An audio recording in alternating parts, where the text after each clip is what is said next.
1 minute में एक question को ही बना पाओगे। और बहुत सारे ऐसे भी मेरे शिफ्ट में क्वेश्चन थे तो भाई आपको एग्जाम में वही प्रैक्टिस आपको वहां पे देखने को मिल जाएगा। यहाँ आपको अगर हो बहु अगर आपने प्रैक्टिस कर लिया और इस बार भी बहुत सारे भाई दे के आए हैं तो बोल रहे हैं कि भाई रिपीटेड क्वेश्चन ज्यादा आ रहे थे एग्जाम में। ठीक है, मैं उनसे जब बात किया एसएससी एमटीएस 2024 बहुत सारे भाई एग्जाम देकर आए हैं और बहुत सारे भाइयों का एग्जाम अभी बचा हुआ है क्योंकि 14/11/2024 तक एग्जाम चलने वाला है। तो भाई लोग से मैं जब बात किया वहां पे तो उनका एक ही क्वेरी था कि भाई हम तो पेपर दे के चले आए लेकिन भाई मैथ में कुछ ऐसे क्वेश्चन यहाँ पे नहीं बन पा रहे थे, ज्यादा टाइम ले रहा था तो उसमें ज्यादा समय लग जा रहा था। तो मैं इसी वीडियो को मैं बात करने जा रहा हूँ कि भाई आपको टाइम कैसे मैनेज करनी है एग्जाम में। और जिस दिन आप टाइम मैनेज करना सीख गए तो भाई आपका सिलेक्शन मुट्ठी में होगा। तो अब देखो सेक्शन 1 की अगर बात करें यहाँ पे एमटीएस एग्जाम में तो सेक्शन 1 में आपको मैथ और रीजनिंग पूछा जाता है। तो मैथ और रीजनिंग जो पूछा जाता है तो बहुत सारे भाई क्या हुए ना कि मैथ में ही पूरा समय बिता दिए, रीजनिंग में बना ही नहीं उनसे। क्या कुछ कुछ ऐसे क्वेश्चन आ रहे थे जो आपको परेशान भी करता है, उस क्वेश्चन को आपको स्किप करना होता है, उस क्वेश्चन के पीछे ज्यादा दिमाग नहीं लगाना है। ठीक है, क्योंकि सेशन 1 है भाई, उसको सिर्फ क्वालिफाई करना 30 मार्क्स लाकर। ठीक है, 30% मार्क्स लाओ, अपना क्वालिफाई हो जाओ, अपना सेशन 2 पे ध्यान देने की बात आती है। तो यहाँ पे जब मैं देखा बहुत सारे भाई से तो यही बोल पा रहे हैं कि भाई टाइम मैनेज नहीं कर पा रहे हैं, लेकिन क्वेश्चन जो आ रहे हैं भाई मैं बार बार बोलता हूं कि प्रीवियस ईयर क्वेश्चन आ रहे हैं, प्रीवियस ईयर के बेस्ट पर क्वेश्चन आ रहे हैं। कुछ कुछ ऐसे शिफ्ट में क्वेश्चन पूछे गए हैं जो कि सीजीएल का क्वेश्चन पूछ लिया गया है, एमटीएस का क्वेश्चन जो कि पिछला बार का जो पेपर हुआ था उसका क्वेश्चन इस बार पूछा जा रहा है। ठीक है, बहुत सारे मैंने यहाँ पे देखा वन वर्ड सब्स्टिट्यूशन, वो समझो कि रिपीटेड वन वर्ड सब्स्टिट्यूशन बहुत सारे शिफ्ट में भी पूछ लिया गया है। तो आपको परेशान नहीं होनी है भाई। आपको मैं बार बार बोलता हूं कि अगर आप प्रीवियस ईयर क्वेश्चन पे फोकस कर लेते हैं तो आपका वहां से काम बन जाता है। ठीक है, और मैं बार बार बोलता हूं कि अगर आप तैयारी कर रहे हो और आपका स्कोर इंप्रूव नहीं हो पा रहा है तो आपको समझो कि उस पर ध्यान देने की जरूरत है कि आखिर हमारा स्कोर क्यों नहीं इंप्रूव हो पा रहा है, कौन सा टॉपिक में हमको प्रॉब्लम कर रहा है, कौन सा टॉपिक हमको परेशान कर रहा है, उस टॉपिक के पीछे आपको जानी है। ठीक है, और टॉपिक अगर परेशान कर रहा है कि समझो कि अगर किसी को सेटिंग अरेंजमेंट परेशान कर रहा है तो उस सेटिंग अरेंजमेंट से कम 100 से 50 क्वेश्चन अगर आप लगाते हो तो आपका सेटिंग अरेंजमेंट का भी यहाँ पे डाउट क्लियर हो जाता है। अब रही यहाँ पे बात कि देखो मैं बोलता हूं, अब बहुत सारे भाई क्या किया ना कि ऑफलाइन पेपर लगा के गए, मैं बोला कि प्रीवियस ईयर, लेकिन भाई प्रीवियस ईयर आपने लगाया लेकिन आप टाइमिंग के साथ नहीं क्वेश्चन को लगाते हो। और टाइमिंग के साथ जब क्वेश्चन को नहीं लगा पाओगे तो आपका तो समय जाएगा ही। ठीक है, आपको पता नहीं चलेगा भाई इतनी कम समय में हम कैसे इतना क्वेश्चन को डील कर पाएंगे। भाई मैं भी सीजीएल का एग्जाम दिया हूं, 60 मिनट में भाई 100 क्वेश्चन को हल करना समझो बस की बात नहीं होती है। ठीक है, तुम्हारा मैथ ही खा जाएगा उतना टाइम। समझो कि 20 से 25 मिनट अगर अच्छे से अगर किए हो ना तो 20 से 25 एक मिनट में एक क्वेश्चन को ही बना पाओगे। और बहुत सारे ऐसे भी मेरे शिफ्ट में क्वेश्चन थे जो परेशान किया है, बट मैं वहां पे ज्यादा उस पर जिक्र नहीं करूंगा। तो कुछ कुछ क्वेश्चन आपके भी शिफ्ट में आएंगे तो आपको परेशान नहीं होना, आपको सोच में नहीं बैठ जाना है कि भाई ये क्वेश्चन नहीं बना यार, हम पढ़े हुए क्वेश्चन है। तो कुछ कुछ ऐसे होंगे जो आपको थोड़ा घुमा के पूछा हुआ भी क्वेश्चन रहेगा तो उस पर आपको जिक्र नहीं करनी है। अब एक चीज मैं यहाँ पे बात करूंगा कि देखो बहुत सारे भाई को अगर लगता है कि भाई हमको टाइमिंग के साथ आपको क्वेश्चन को प्रैक्टिस करना है, क्योंकि अगर टाइमिंग के साथ अगर आप क्वेश्चन को प्रैक्टिस करते हैं तो भाई आपको एग्जाम में वही प्रैक्टिस आपको वहां पे देखने को मिल जाएगा। यहाँ आपको अगर हो बहु अगर आपने प्रैक्टिस कर लिया है तो आपको एग्जाम में आप टाइमिंग मैनेज करना सीख जाओगे। टाइम किस प्रकार से मैनेज किया जाता है, जैसे अगर आप सपोज जैसे देखो अभी प्रीप्लेप्स का भी चल रहा है सब्सिट्यूशन। ठीक है, यहाँ पे आपने जाकर आप परचेज कर लेना, अगर जो भी परचेज नहीं की हो तो प्रीप्लस जाकर आप सब्सिट्यूशन ले लेना। वहां पे जितना भी एग्जाम में पूछा हुआ है एमटीएस का, जितना भी सीएचएसएल का, सबका क्वेश्चन एसएससी क्या होता है रिपीटेड क्वेश्चन को ज्यादा करवाता है। ठीक है, और इस बार भी बहुत सारे भाई दे के आए हैं तो बोल रहे हैं कि भाई रिपीटेड क्वेश्चन ज्यादा आ रहे थे एग्जाम में।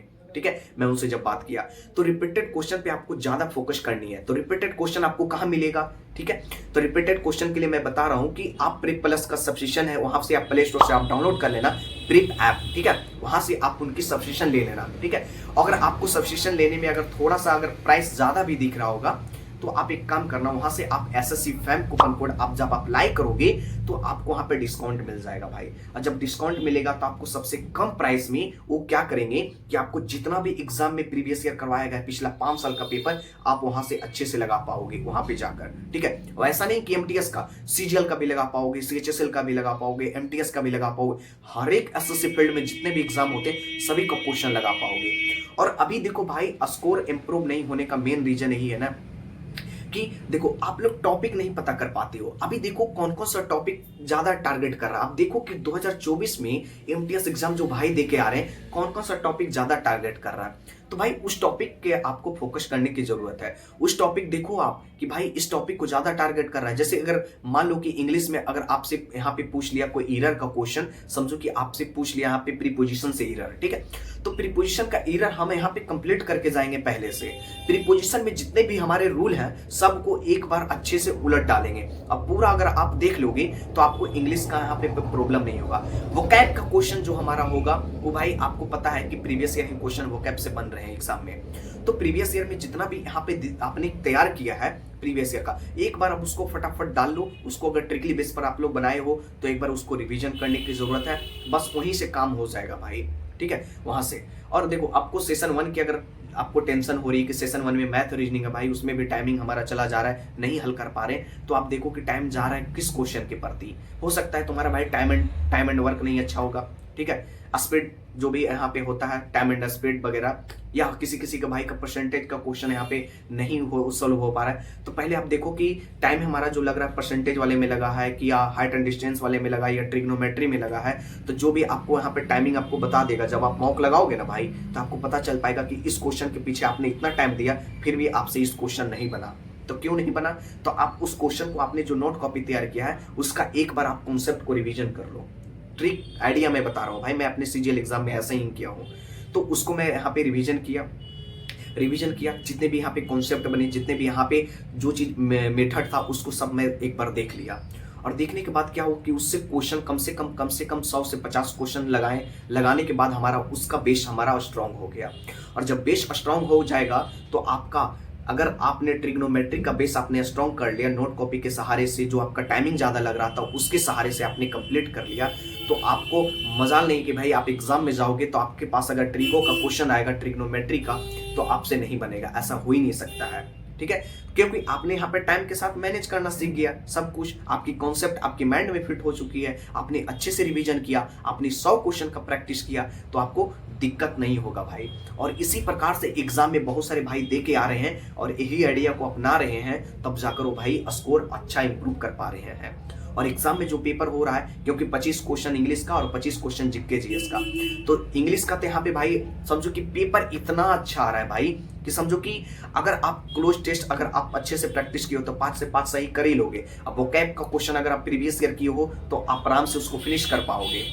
अब एरर को क्वेश्चन रहा है तो आपका ग्रामर का पोर्शन अगर क्लियर है, ग्रामर में जो भी आपको कॉन्सेप्ट यहाँ पे नहीं मिल रही है तो उसको आप देखो कि भाई पेपर दे के आए, उनसे आप पूछो कि भाई पेपर जो था आपका कैसा रहा और कैसे क्वेश्चन पूछे जा रहे हैं, क्या आपके पास नाउन से भी क्वेश्चन पूछे गए थे, सिंटैक्स से क्वेश्चन पूछे गए थे या नहीं, क्वेश्चन टैग से क्वेश्चन थे कि नहीं। तो उनसे आप एक बार आइडिया ले पाओ कि इनसे क्वेश्चन पूछा गया था, तो बता देंगे कि हाँ इनसे क्वेश्चन आ रहे हैं एग्जाम में। तो फटाफट जाओ अपनी नोट कॉपी तैयार किए हो, उसको एक बार अच्छे से रूल को रिविजन कर लो, तो वहां से क्लियर हो जाएगा, ठीक है। नरेशन हो गया, वॉइस हो गया, तो यहाँ से सब चीज कवर हो जा रहे हैं भाई। आप अपने अगर नोट कॉपी के सहारे से भी अगर आप अच्छे से कॉन्सेप्ट को रिवीजन करते हो तो डेफिनेटली आप एग्जाम में बैठते हो, आपके पास टाइम मैनेज करना हो गया, सीख गए हो, आपने प्री प्लस का सब्सक्रिप्शन लेकर आपने वहां से प्रैक्टिस भी कर ली हो, तो आपका यहाँ पे दिक्कत नहीं हो रहा है एग्जाम में। जिन किसी ने टाइम के साथ प्रीवियस ईयर क्वेश्चन को मैनेज करना सीख गया वो एग्जाम में अच्छे स्कोर कर पा रहे हैं और अच्छे ज्यादा से ज्यादा क्वेश्चन को अटेम्प्ट दे रहे हैं भाई,